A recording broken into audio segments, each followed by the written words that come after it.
My name is Noelia. I live in Chase Village in Trinidad and Tobago. One Friday, I had invited a woman for series meetings and I was thinking about baptism. That evening I was cooking a favorite Guyanese dish, boiled and fried provision, on a 6-burner gas stove in my rented one-room apartment. I was waiting for the sweet potatoes, cassava, edos, and plantains to finish frying.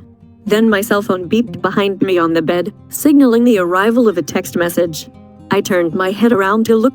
Then, boom. A loud explosion rocked my apartment. The force of the blast threw me across the room, and I landed with my back against the wall. As I fell from the wall, an unseen hand seemed to set me down on my feet and firmly push me back across the fire-filled room and out of the front door. I screamed for help.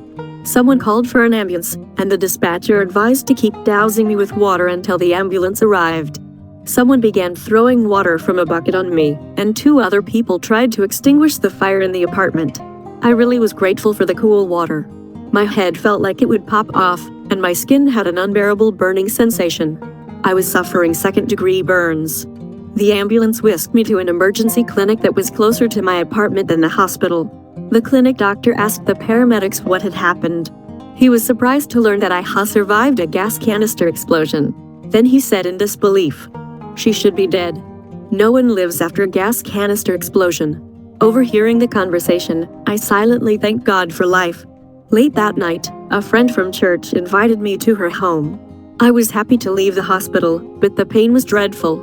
Church members were shocked when they heard about the explosion and saw me on Sabbath.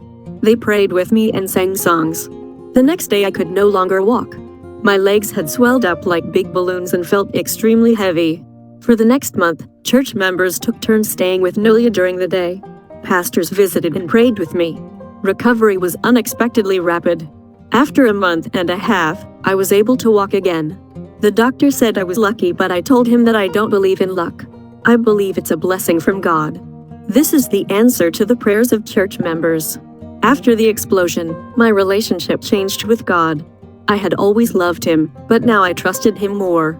I stopped worrying about everyday problems, remembering that God had saved me for a purpose. 9 months after the incident, the woman whom I had planned to meet on the day of the explosion gave her heart to Christ. Today I am serving God. I help manage an urban center of influence that reaches out to people from non-Christian religions in Trinidad and Tobago. Nothing can keep me from doing God's work.